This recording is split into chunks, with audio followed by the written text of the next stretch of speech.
Body, my name is Bertie. I am the Managing Director of Sampan Travel. It's a pleasure to have you here on our first session of our first ever online tour. This is the Burma Campaign, a virtual tour with Dr. Robert Lyman, who, as you can see, is with us.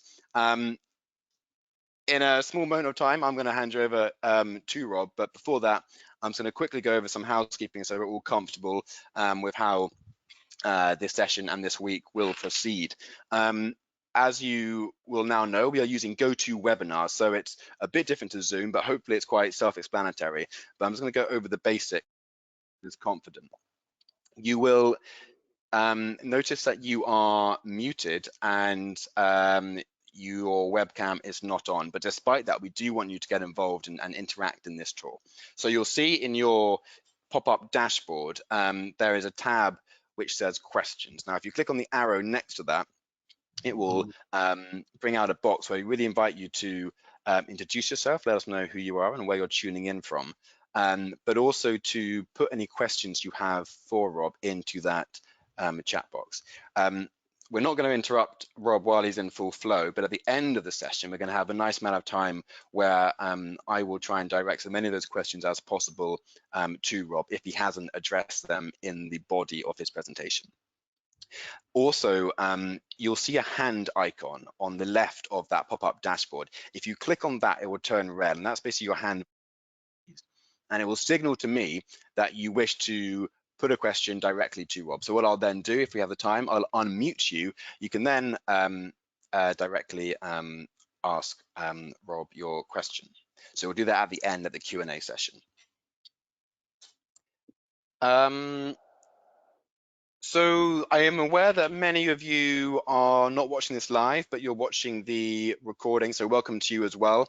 If you have any questions for Rob, we do welcome you to send that to me or to Sampan, and we will try and put that to Rob, read it out to Rob in one of the appropriate sessions. All these sessions are being recorded, and whether you're joining live or not, you will all be sent an email in the morning with a link to access the previous day's session. So if you have to leave us at some point or you are unable to watch all the sessions, then you can catch up at your leisure at a later date. Similarly, if for some reason you get cut off due to your internet connection, then you don't need to be too concerned about missing anything that Rob says, because like I say, all this will be recorded.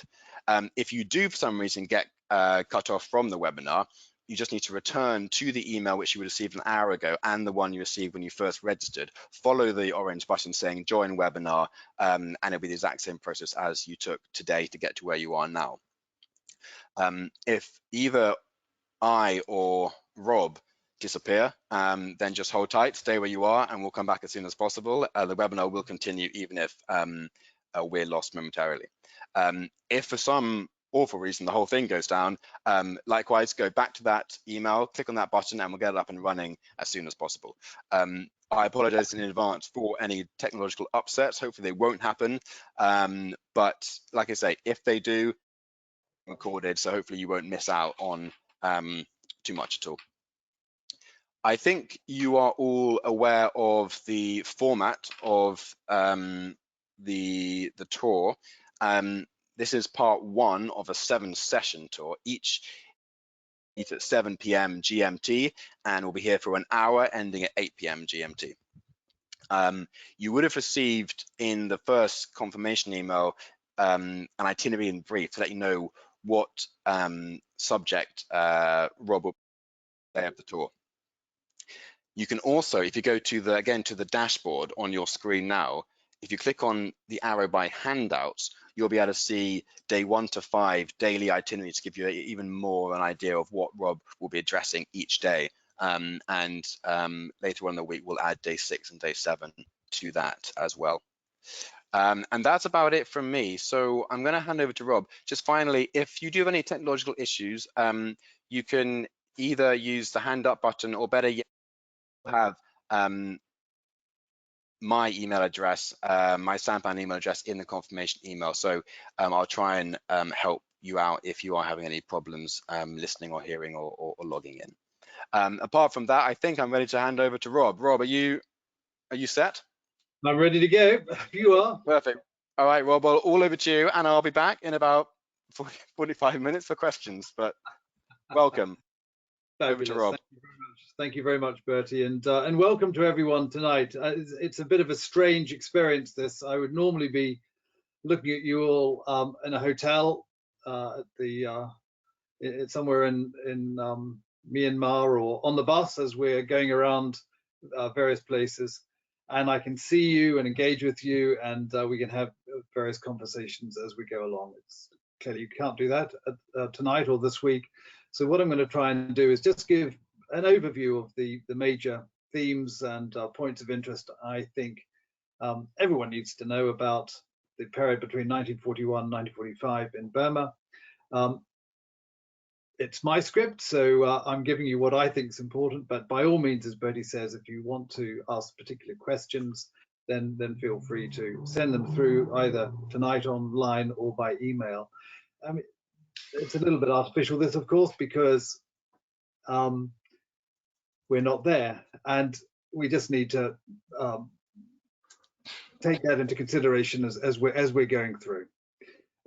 But I hope that you're all prepared, because the most important thing when you pack to go on a tour with me is that you need to be dressed appropriately. I'm a little bit too warm in Burma at the moment with my waistcoat, but you all need a hat. So I hope you've all got one of these ready to go.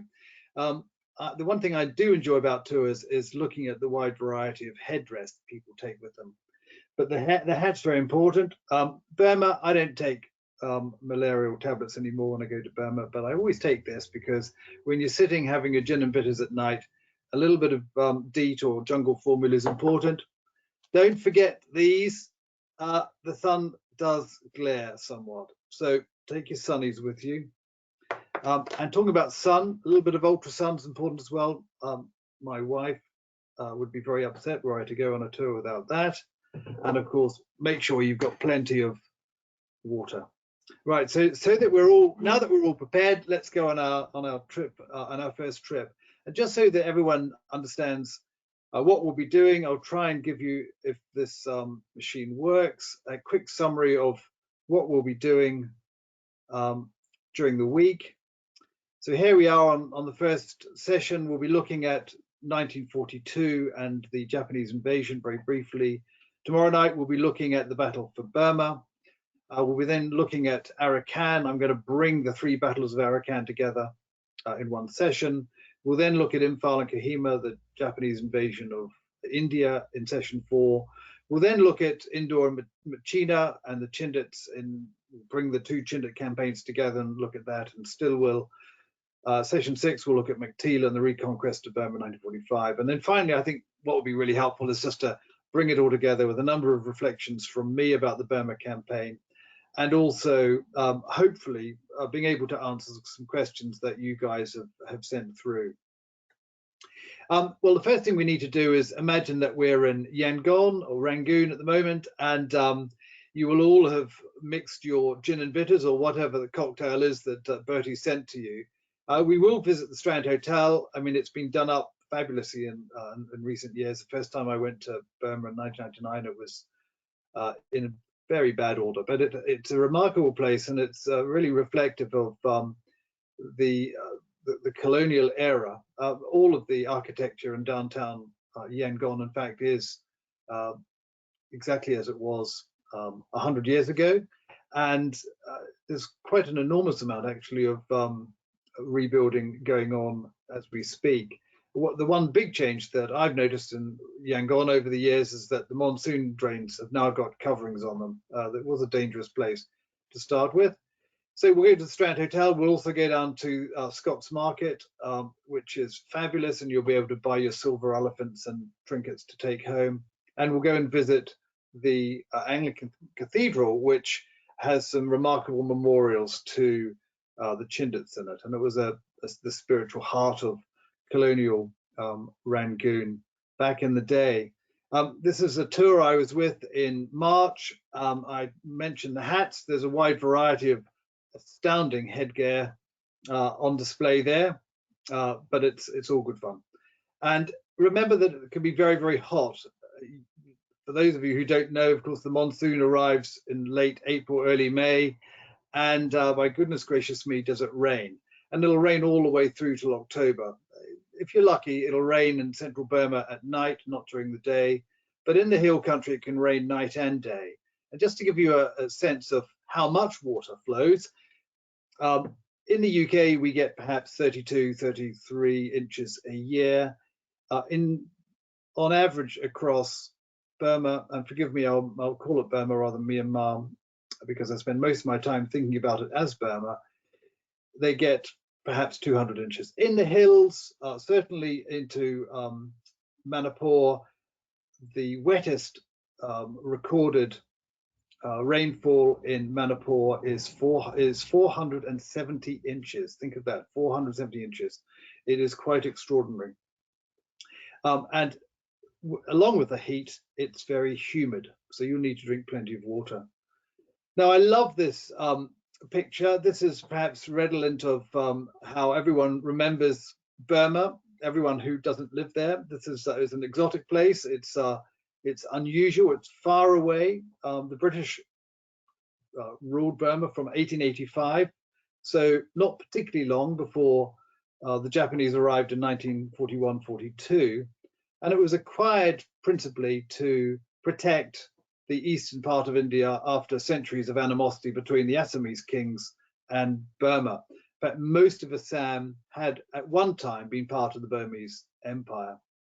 So the picture represents what outsiders thought of the place with that massive cheroot. The problem was that Britain never really took Burma's security seriously. It was sandwiched between Malaya and Singapore on the one hand and India on the other, and its security fell between both of those considerations. Who was the enemy? No one would have wanted perhaps to invade Burma, with the one exception of the Chinese, who had ancient territorial claims to the Hawking Valley in northern Burma. But for a long period of time, the colonial authorities didn't regard that there was any particular threat to Burma, and as a consequence, it was entirely neglected. And I would argue that actually the colonial authorities entirely neglected or failed in their primary duty to protect the citizens of Burma. The colonial symbol of Burma was this wonderful peacock, and it's quite inspired actually, because as you look at it, it is an attempt to represent the wide variety of ethnic and cultural the wide and diverse cultural and ethnographic makeup of Burma. And the Burmese or the Burmans are represented in the center, and all the feathers represent the hill tribes around the periphery. And it's a very, very good way of seeing this. The Burmans who lived in the Irrawaddy Delta and the center of the country were Buddhist, and very different ethnographically from the people who made up the bulk of the hill tribes around the periphery, so representing those feathers. And looking from left to right, we can include the Chins, the Nagas going further north, the Katians right at the top, then back down again on the right-hand side to the Shan Hills, and then the Karens, amongst many others, the Mons down in Tenasserim.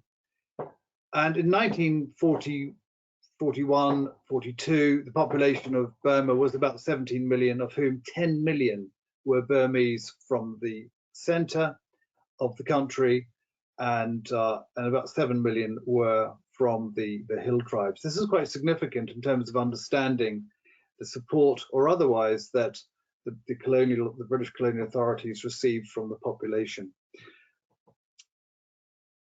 It's also important just to give a little bit of political context. We're not going to spend any time really on this, but you need to at least see that during the colonial period, there wasn't actually a direct political threat to imperialism in Burma, but there was a nascent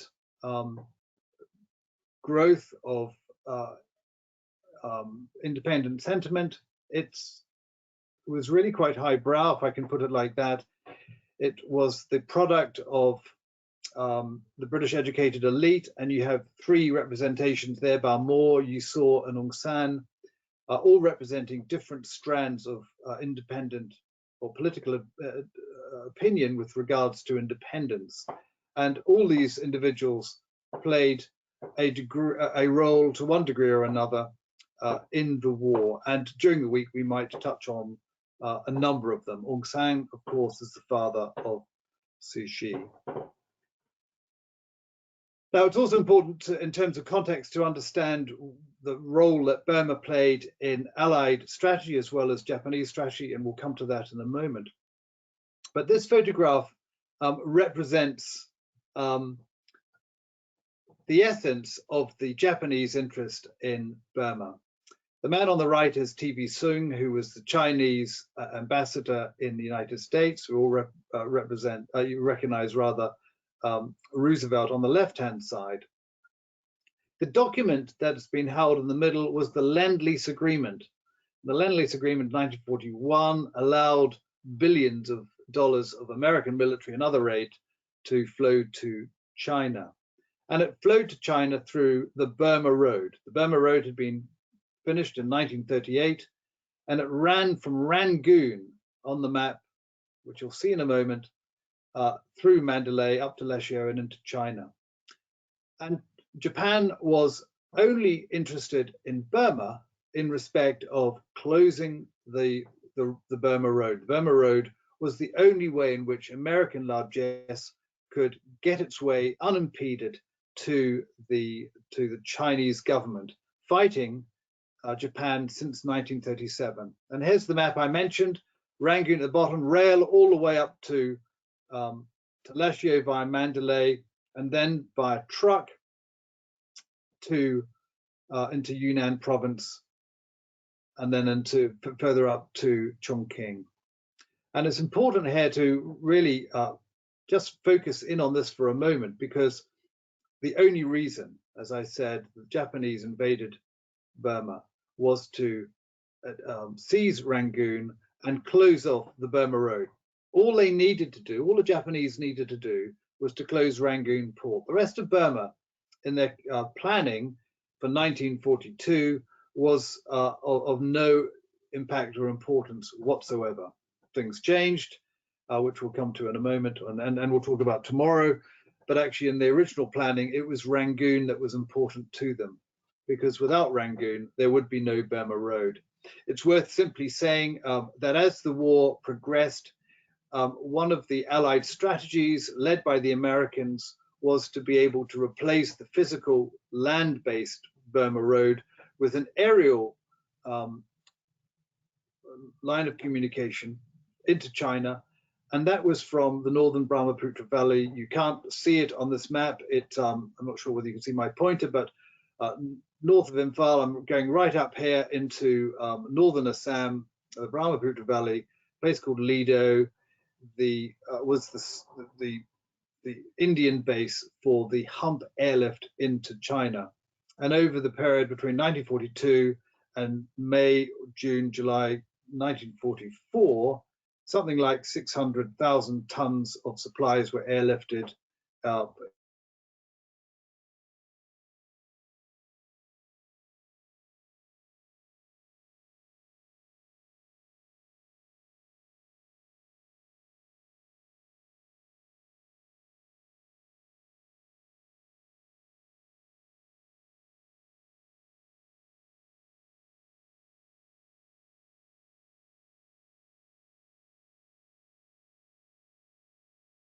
they bombed Rangoon completely out of the blue. It was a surprise to the as much as it was to the population, and that was then followed by direct invasion in February 1942. We'll talk about that in a moment.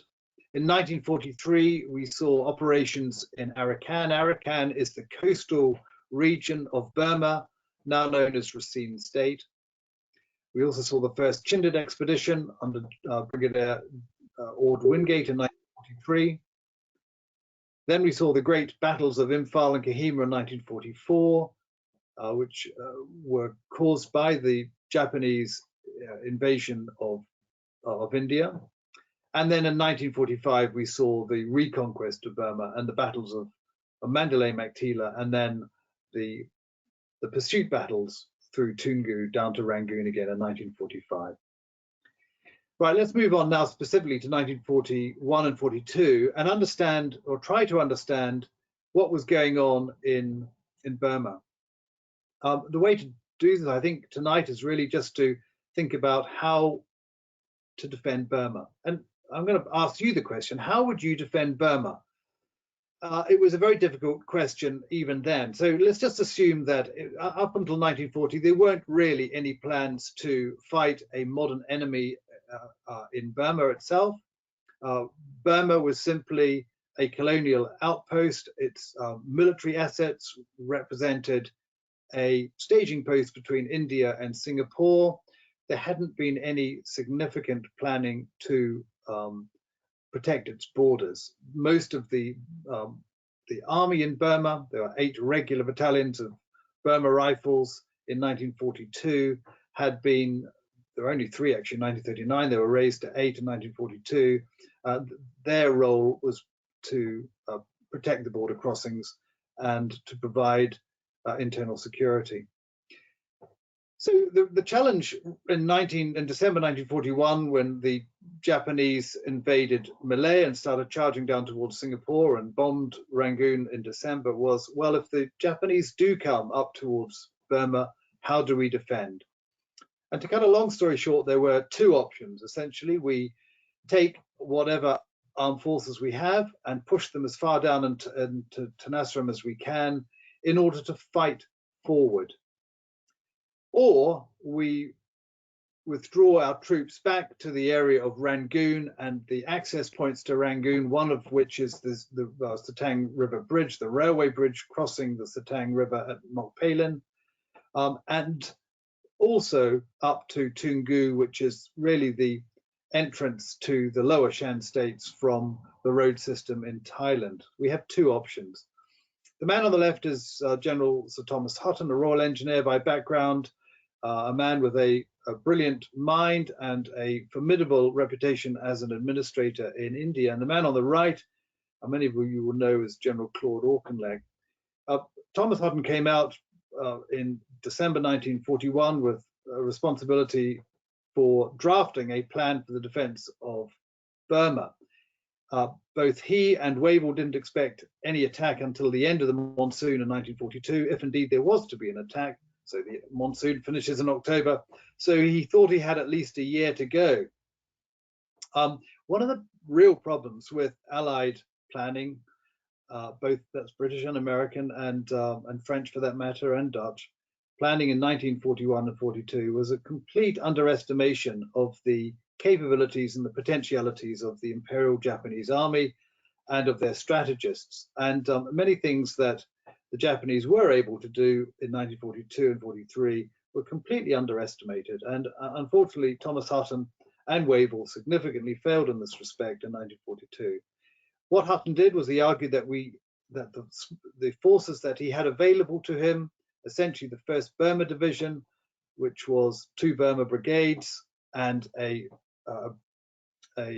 very weak Indian brigade, the 13th Indian Brigade, and the 17th Indian Division, we'll talk about that in a moment, which is also very weak. And the decision that Hutton came to, that was agreed by Wavell, was that he would push the 17th Division down as far as possible into Tenasserim, which is the long coastal strip, headquartered on Moulmein. And there was an idea that the closer, or the further forward the troops were, the better they would be placed to engage Japanese early, defeat the Japanese, and prevent them from getting up to Rangoon. I don't need to tell you, I think, that the situation turned out slightly differently to how they planned. And one of the fundamental problems with the plan was, of course, the quality of the troops that poor old Thomas Hutton had available to him. We'll talk about them in a little bit more detail in a moment, but suffice it to say there were very few aircraft, there was no artillery, there were very few engineers. The army in Burma had very few automatic weapons, no barbed wire, no grenades.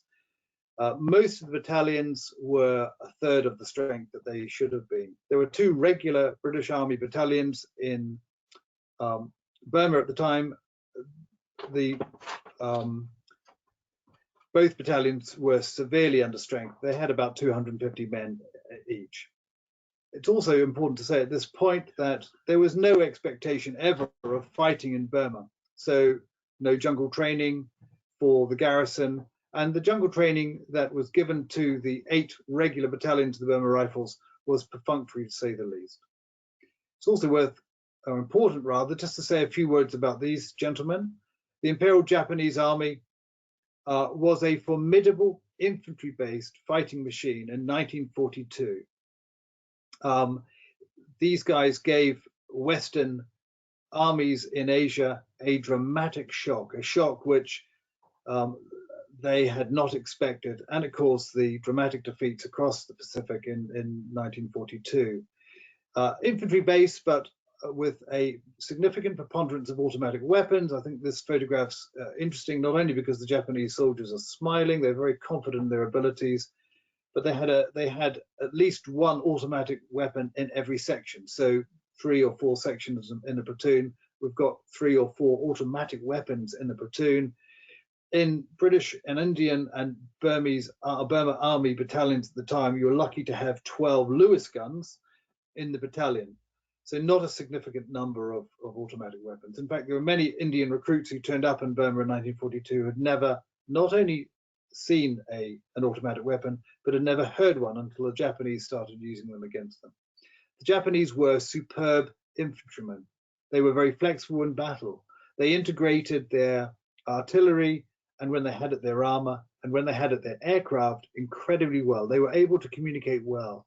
Importantly, their junior leaders were given significant room to make their own decisions. And if they found gaps in enemy positions and defenses, they were given the complete freedom to exploit them as they wished. They weren't always they weren't always particularly good when things went badly wrong, and would often clump together and carry out things like, we all know that the Banzai attacks. Banzai is usually the final attack on an enemy position, but when things didn't go particularly well, the Japanese would often just carry on regardless into the teeth of enemy fire and were decimated as a result. And there were a couple of occasions during the Burma Campaign in 1942 when that happened. The Japanese came off significantly worse than the British or Indians who were fighting them. Important also to understand the psychology of war. The Japanese used the psychology of battle very, very well. They tried to frighten their enemy into surrender, and they did this by fighting at night. The British and Indian and Burmese troops weren't particularly good at that. They hadn't had much training in fighting at night. They didn't control or dominate the night in any way. The Japanese did. The Japanese weren't particularly keen on frontal attacks on heavily defended British or Indian positions in 1942. They tried to bypass them. And it's really important, really, just to understand this key difference between strategy and tactics. In 1942, the Japanese strategy was to seize Rangoon. They weren't interested in fighting lots of separate little battles all the way up to Rangoon. They wanted to get to Rangoon. So what they had to do was think about ways in which they would hold the British defenders, British and Indian defenders, all the way up the coastline with one hand, whilst infiltrating around them and moving on to their strategic objective with the other. And we'll talk about how they did that next. I'm skipping over lots of stuff because actually we're not going to have a huge amount of time to talk through some of this context, but if you do have questions about the Japanese army, then I'll be very happy to talk about that later. This is a map drawn by my friend Steve Rothwell, and this gives a little bit of an idea about the dispositions of the army in Burma in 1942 and the progress of operations. So let me just start with General Aida. General Aida was the commander of the 15th Army. He had 2 divisions. An army, by the way, is equivalent to a British corps. So we're looking at about 2 divisions, maybe 30,000, between 30,000 and 40,000 men. He had 2 infantry divisions, the 33rd and the 55th. His aim was to come in to Burma through Tenasserim, i.e. through the south and not the north. And his idea was that he would attack up this general line along the coast to the Sittang, coming in from Thailand at a place called Korkorag. Korkorag really is the name we give to a number of villages in the area where the Japanese invasion began. The most significant point of note in terms of the map is Moulmein, and Moulmein sits on the estuary of the Sittang River, the Selwyn River, as it drains out into the Gulf of Martaban. Martaban is on the opposite side of Moulmein, and we will be standing there tonight in Moulmein, looking out over the sea on one hand, and looking out on the other hand eastwards to the streaming columns of the 55th Division as they come from their victory at Korkorag. The Japanese advance began on the 20th of January. You can see there on the map, and they had taken Rangoon by the 7th or 8th of March. So it was a very, very quick invasion, very decisive and very aggressive. We've talked about the 15th, the 55th and the 33rd Divisions. They had trained very hard for this attack. They had trained in Japan, they trained on Hainan Island, and a number had trained on Formosa as well, Taiwan. They'd been preparing for this attack for nearly a year. General Aida, in fact, had originally been responsible or given the task of invading Malaya, but he was replaced by General Yamashita, and Aida was given Burma instead. As I've suggested, his plan was to fight the battle against the British and Indian defenders with the 55th Division, whilst using the 33rd Division to race for Sittang. The 33rd Division had about 15,000 highly experienced soldiers in it. Now, the 17th Indian Division, let's just talk about them for a moment. I've mentioned the 17th Division were the primary defenders of Tenasserim, but because Tenasserim wasn't regarded to be the primary center for the Japanese invasion, the British, if I haven't mentioned this, forgive me, the British had believed that the primary Japanese assault would actually come in via the southern Shan states from Thailand and not Tenasserim. And as a consequence, the forces down in Tenasserim under Jackie Smyth, the general officer commanding the 17th Division, were very weak indeed. He had in his division, which he'd recently taken command of, 3 brigades, 2 of which had gone on to Singapore and were lost in Singapore. He had, therefore, 1 brigade when he arrived in January, the untrained 46th Gurkha Brigade, which is all Gurkha. He was given the 2nd Burma Brigade from the Burma Division, which comprised 2 Burma Rifle battalions and one of the British resident battalions, the King's Own Yorkshire Light Infantry, only 250 men strong. He had a very weak 16 Indian Brigade who arrived in January as well, full of new recruits from the Indian Army. And then in late January, another Gurkha Brigade, the 48th Indian Brigade, arrived. So he had about 16,000 troops, but none of those troops were experienced. The vast majority of them were recruits. There had been no collective training as a division. There'd been no collective training, in fact, for any of the brigades. Most of them had arrived in January. Within 2 or 3 weeks of arrival, they were thrown into desperate battle against Aida's oncoming 15th Army. There were a few aircraft. Unfortunately, some of them we had a few Mark I Hurricanes from the Battle of Britain that made their way out to Burma, a few Blenheims and 1 or 2 others. There were 16 Brewster Buffaloes in Burma at the time. But unfortunately, there'd been no training or rehearsals in terms of army to air cooperation. and on the few occasions when aircraft were used, they bombed the wrong troops. Lots of lessons to be learned from the fighting in Burma. Let's just move on and talk quickly about the individual battles as they occurred. And there were three in 1942. We'll talk about the Selwyn first. Selwyn is the river that on the southern part of which it sits the town of Moulmein. And when we go out there together, we'll spend a night in Moulmein and stay in a very nice hotel and wake up and have a look at the Gulf of Moulmein, which is that photograph there I think I took in March this year, of the sun going down over the waters. To the north of Moulmein is the ferry port of Martaban. Moulmein is a ferry port, no bridges, and the only way to get across the Selwyn, which in places is about 7,000 meters wide, very, very, very significant river, is by ferry. So the Selwyn is the first river we need to consider. The second is the Bilin. We'll talk about that in a moment. And then the third is the Sittang. So Selwyn, Bilin, and Sittang. Now, unfortunately, sorry, we shouldn't have gone there. Let's go back. Unfortunately, Smyth, when he was given his instructions by Hutton, disagreed very firmly with them. He didn't believe that it was the right strategy to deploy forward.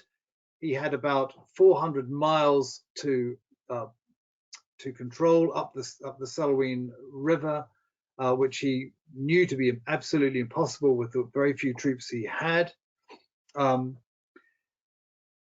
He had no way of moving his troops in large numbers from one side of the Selwyn to the other. He knew that the Japanese could bypass him with ease, as indeed they did, but all his complaints fell on deaf ears. It was important politically for the British to be seen to be defending Burma forward, despite the fact that it didn't really make a huge amount of tactical sense.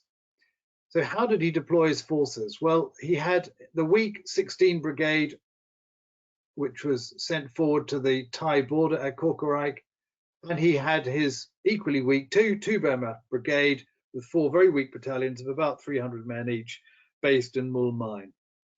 Well, the first attacks by the 55th Division began, as we've said, against the frontier on the 20th of January, and they simply bypassed 16 Brigade, causing confusion and chaos. Lots of the young Indian soldiers were scared of the jungle, they were scared of the night, they didn't know what to do. And if you're a battalion or brigade commander in those circumstances, the option of difficulties was extraordinary. Where were the Japanese going to come from? Which one of these jungle tracks did you need to defend? You didn't trust your own men to mount ambushes because they weren't well enough trained to be able to manage them. And fighting a modern enemy, fighting the Japanese in the jungle in these circumstances, was almost an impossible task. And the truth is that from the moment the first Japanese attacks began, the defense by 16 Brigade crumpled. So with 55 Division racing towards Moulmein, the commander of the 2nd Burma Brigade, Brigadier Burke, prepared his 4 battalions to defend Moulmein. But actually, there wasn't much purpose in defending Moulmein because there's simply a very long hill or ridge in Moulmein. If the Japanese were to attack, it would push the defenders up against the Selwyn, and they had nowhere to go.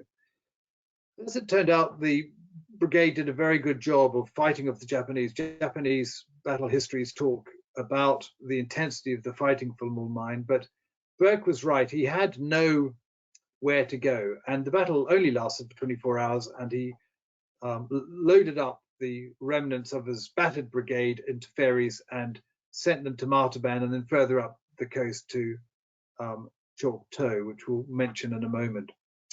The problem here is that we know the 55th Division is charging in to fight whatever British forces in Moulmein, at the same time sending diversionary forces around the north to bypass completely. And this is where the 33rd Division comes in at the Bilin in a moment.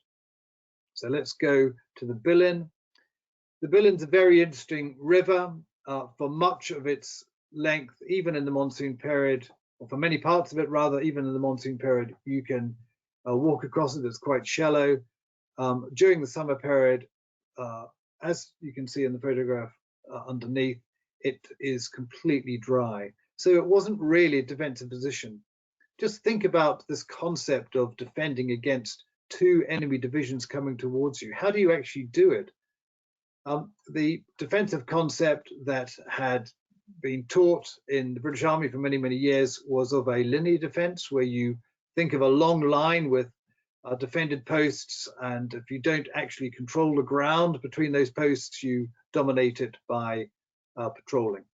But it's very, very difficult to do this in these situations. The Salween, the distance between Moulmein and Pa'an, which was a significant crossing further north, was 100 miles.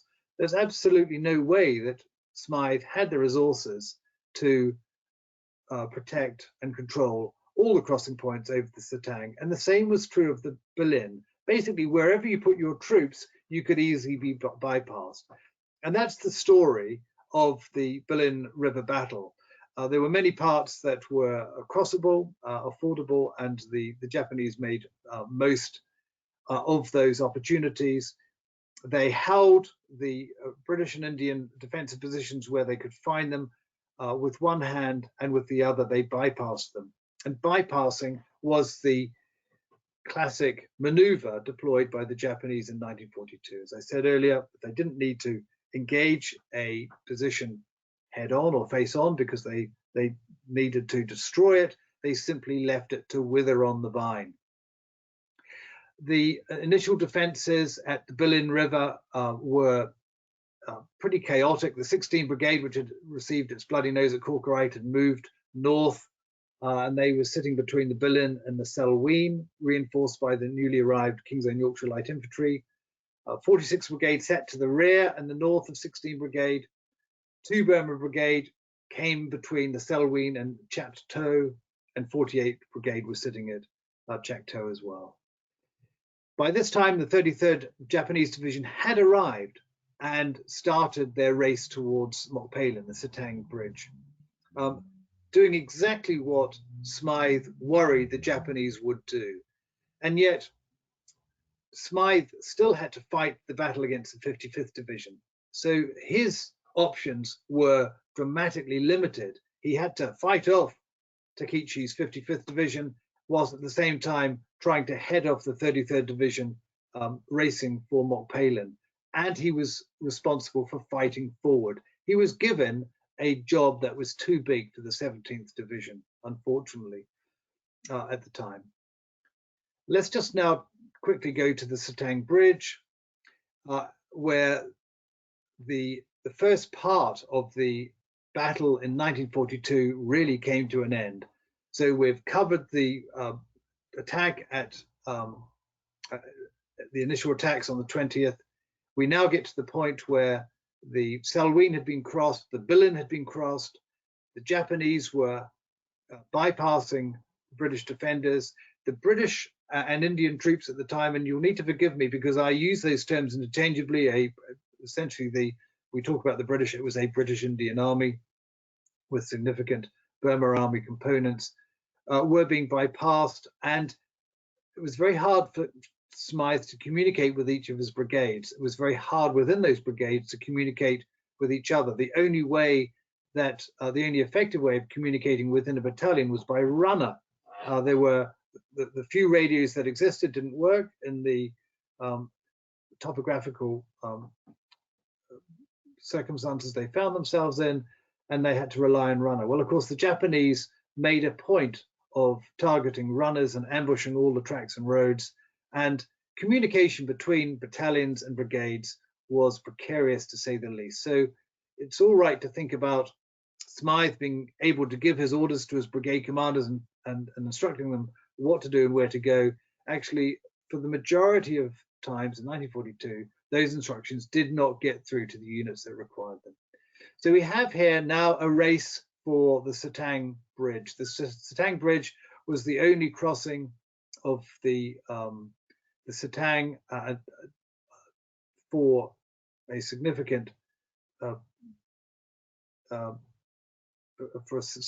distance. It was very, very strategic, both for the British and the Japanese. It was important that the British protected it. There's a good photograph there of the Sittang Bridge, actually taken by Allied Aerial Reconnaissance 1942 after it had been blown. And that photograph below is the one that I took recently of the old pillars. It was a railway bridge. It had been recently covered with wood in order to be able to take trucks. A very significant characteristic of the British Army at the time was its mechanization. Every battalion was supported by large numbers of vehicles, and of course this tied them to what Slim was later to describe rather colorfully as the ribbon of the road. And all the Japanese needed to do was to place roadblocks at regular places behind the forward fighting troops to cut the line of communication or the road, and completely discombobulate, it's a good word to use here, the defenders, because they had two choices. Do they continue to fight on against the Japanese who are attacking them, or do they turn around and fight to control their line of communication, without which they wouldn't get any supplies? It's a very, very tough ask in an army designed for a linear battle, where all the lines of communication, think of a linear battle, and the lines of communication are essentially the roads that feed up to each battalion and each brigade. Those lines of communication needed protecting, and the Japanese perfected the art of cutting them off. We don't have time, I'm afraid, to go through the detail of the Sittang Bridge disaster. Suffice it to say that it was chaotic. The Japanese 33rd Division, or elements of it, arrived at the bridgehead at the same time as most of the men of the 17th Division were coming back. There were lots of confusions. The 17th Division took a little bit longer than it really ought to have done to get back. Men were resting in Chak To, this area here, because the brigade commander believed that it was important they did so. There was a lack of clear orders across the division. General Jackie Smyth, VC, was positioned on the night in which it was blown, the 22nd, 23rd of February 1942, about 8 miles further to the west. He wasn't on the spot. And in the early hours of the 23rd of February, the man responsible for controlling the brigade, Brigadier Jones of the 48th Brigade, under advice from individuals who were reporting on the situation on the East Bank, decided that it was too risky not to blow the bridge, sent a SITREP, a situation report, to Smyth recommending that the bridge be blown. In the circumstances, the decision to blow the bridge was probably the only one that Smyth could take, but he didn't have all the information that was necessary to make that momentous decision.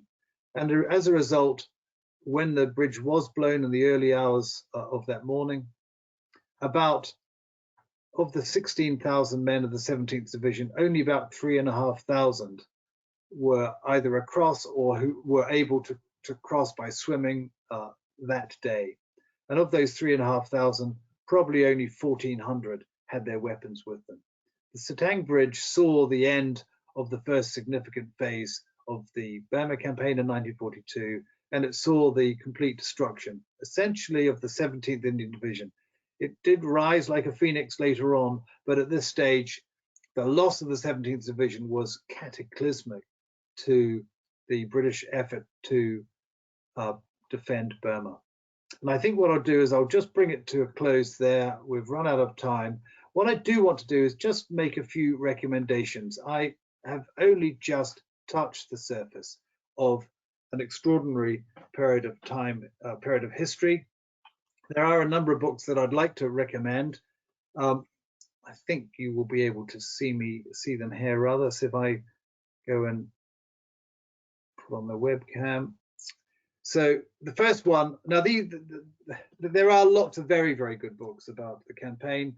The first one is Louis Allen's, which came out about 1942. Absolutely superb summary of the campaign, and well recommended.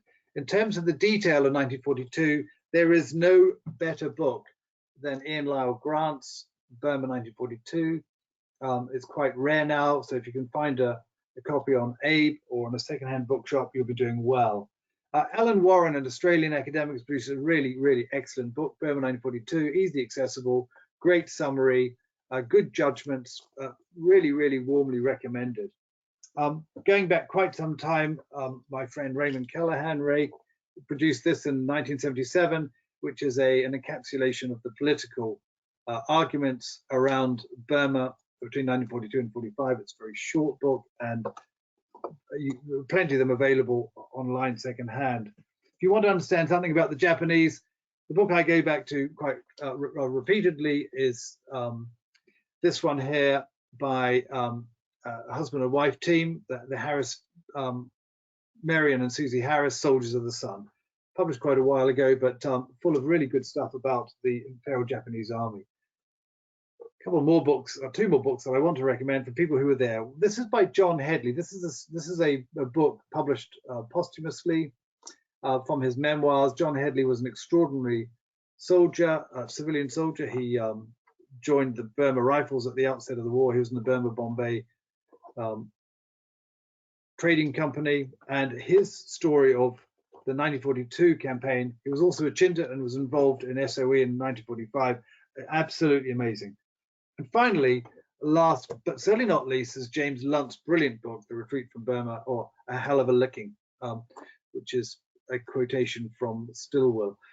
He was a young lieutenant in the 4th Battalion of Burma Rifles, and his story is also is an extraordinary one. We have completely run out of time, Bertie, and I realize that there's so much I haven't said. No, we have a bit of time left, but thank you, Rob, for setting the scene so beautifully. And it's such a multifaceted theatre. You've managed to bring a lot of strands together in this first session. There's never going to be enough time, but we do have a little bit of time for questions. So to all attendees, you can put your questions, you can write them into the question box underneath the question tab, or speak to Rob. You need to just raise your hand and I will unmute you. Firstly, we have a question from Annabelle, who is asking, to what extent is Dorman Smith, who was the governor of Burma at the time, to what extent does he hold any blame for the swift advance of the Japanese and then the ensuing evacuation of Rangoon? I've changed my mind completely on Dorman Smith. I used to consider him to be culpable for much of what went wrong. I think that's very harsh, actually. He'd only been there a few months as governor. He was completely reliant on the advice he got from his soldiers, which was pretty poor. Donald MacLeod was the first general officer commanding in 1939, 1940, and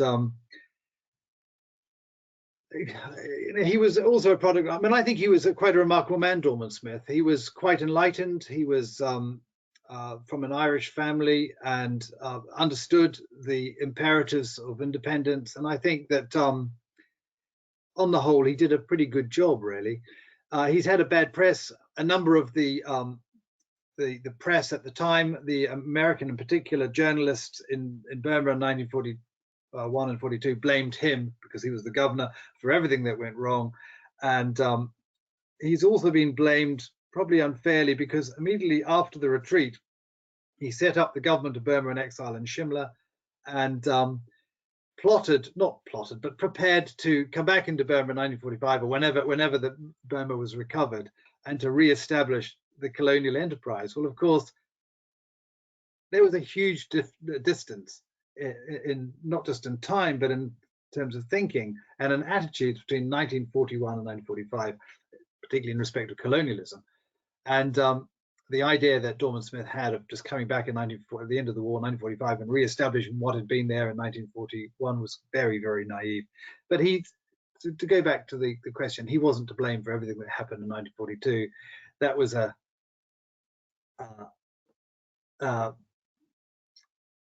what's the word? It's a conflagration of, a wide range of things, not least of which was the remarkable ability of the Japanese to mount a successful military campaign, unbeknownst to anyone, any observers in the years preceding it. There's quite an interesting book on Aung San, General Aung San, so father of Aung San Suu Kyi and eventual independence hero of Burma, about his relationship with Dorman Smith in those years, all that year really, after the war.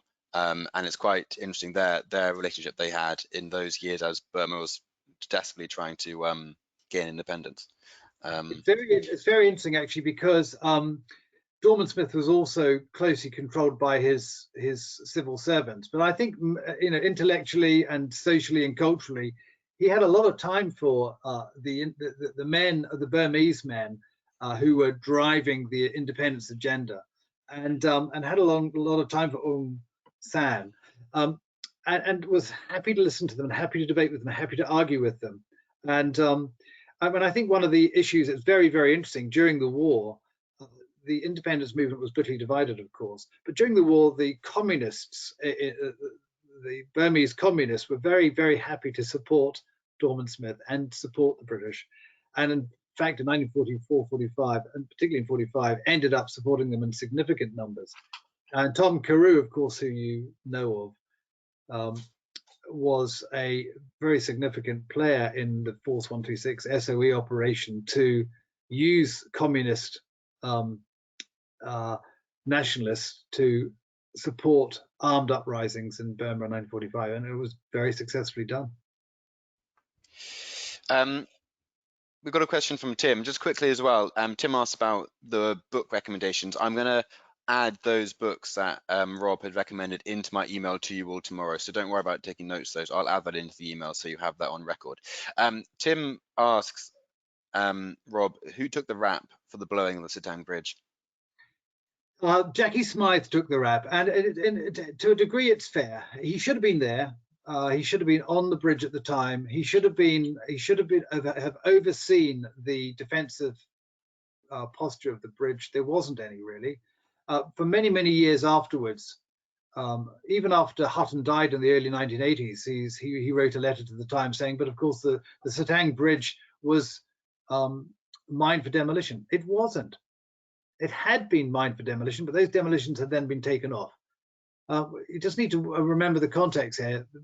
The Sittang Bridge, it wasn't regarded as strategic at the time. The Japanese weren't expected to come through for another year, and if they were going to come through, they're going to be coming through Toungoo. So those demolitions were required for bridges further up the Sittang. But he didn't know what was going on. The other thing everyone needs to remember is that Jackie Smyth was very, very ill at the time. He had an anal fistula. Tried to command a division in the midst of a ferocious battle against a very, very formidable foe with an anal fistula, and you're going to lose the battle.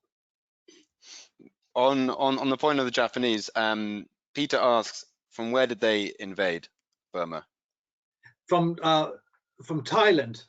It was very important. The reason why they came up from Thailand is because it was relatively close to their ingress points in Malaya. Now, when the British looked at this, the British, of course, had a highly mechanized army, assumed the Japanese would behave exactly the same way as the British would, and would use the roads up to Chiang Mai and Chiang Rai and then cross into the lower Shan states to Toungoo.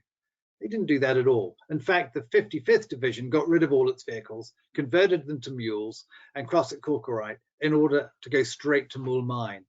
They realized that their advance would have to be on jungle tracks, not roads. They wanted to stay away from the roads. There is this sort of myth that the Japanese were very, very formidable jungle fighters. They weren't really. They weren't particularly well trained in fighting in the jungle, but they used it for camouflage, for movement, and for avoiding British defensive positions. So, yeah, Thailand was the answer. And by the way, it wasn't Siam at the time. It was Siam before the war. They changed the name back to Thailand. In 1941, I think it was. On that point of the Japanese advancing, Timothy's asking, how did they manage their supplies? I know the Japanese supplies became a big issue later on in the campaign, but as they were racing north. Yes, so in 1942, the idea, so many of you will know that in 1942 in Malaya, the Japanese didn't plan to use British supplies. They were rather surprised to find that the British would sort of run back behind,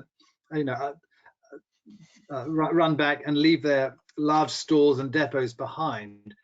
And they adopted a name for these, which they called Churchill rations. But in 1942, in the invasion of Burma, they carried them with them. They happened to fall upon large quantities of British supplies in the course of the battle, but they hadn't relied on them. You need just to remember that in Ida's conception of battle, his 55th Division would fight the battle step by step against the British in Tenasserim, whilst the 33rd just charged at the speed of its mules and Shank's pony. They walked all the way. Quite remarkable. The famous race by the 33rd Division to Moulmein, the Sittang Bridge, the Japanese covered that ground without stopping in 56 hours. Now, if you're a soldier or you have served, think about that. That is an extraordinary physical endeavor. And yet the Japanese were up for it. They had trained hard, they'd prepared for it, they knew what they'd be having to face. And that's how they achieved it, carrying everything with them. Brilliant. Thanks, Rob. Well, look, we are on the hour. Just before we close up, I'm going to quickly just draw everyone's attention to the charity that this tour is supporting. I'm going to quickly share my screen if I can.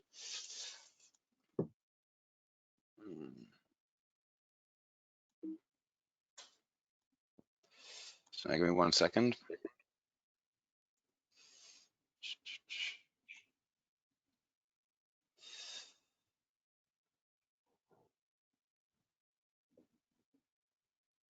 So I think you can see that. Help for Forgotten Allies, just quickly everyone. So this is the charity that we are supporting. 10% of your ticket price is going towards this charity. They are they support Myanmar veterans that fought alongside the Allied forces in the Second World War, but have received very little aid or support since Burmese gained independence. This charity was set up by Sally McLean in the mid-1990s. She was on the Thai-Burma border at a Karen refugee camp, and she met this old Karen gentleman called Thaw Yoshu, who was very elderly and quite ill, and she sat down speaking to him, and it turned out he had gone to the school in Mae Myo near Mandalay, which her grandfather had been the headmaster of, and he had fought with the British, but he was very ill and very elderly and obviously very poor, and she asked what she could do for him, and he just said, please tell my officers that I'm still here, and that sort of sense of loyalty came before any sort of discomfort he felt in this refugee camp on the Thai border. So these days, Sally and her fellow trustees, and they support these gentlemen who are coming to the very end of their lives. And for them, this war that Rob is taking us through never really ended. The Second World War, or the Japanese War, as many of these men called it, continued into numerous civil wars, the longest civil wars in the world's history, really. And many of these wars are still going on to some degree in Karen State and Kachin State, for sure. And each year in normal times, Sally and her trustees come out to Myanmar to meet these men and to donate spectacles or shoes or money, whatever it is they require, to these gentlemen in all parts of the country. And 2 years ago, the film production company Garand Productions joined Sally and two of her trustees as they travelled through Myanmar, recording these stories for posterity. And I think as much as there is a need to support these men economically, there's also a need to show them the respect and a recognition of the sacrifice and the service that they gave during the Burma campaign. This is a quote from Peter Mitchell, one of the trustees. which I think makes this point quite poignantly. When we meet with the old veterans and their families, they are so appreciative of us coming all the way from the UK to see them. It is not just for the financial help we give them, but very importantly, they know that they are not forgotten and are still remembered with affection in Great Britain. This is deeply moving and thought-provoking and humbling in the context of all they did for us all those years ago. So I just wanted to quickly bring that to your attention, and you can find out a lot more about Helpful Forgotten Allies by following that link there. So thank you very much for joining the tour, because your contribution is going to a very good cause. Right, so I think we are almost done. Thank you very much, Rob, for a brilliant first session. We'll be back here tomorrow, this time tomorrow, for the retreat to India. Yep, the session tomorrow, the Battle for Upper Burma and the retreat to India. Look forward to seeing you all again tomorrow.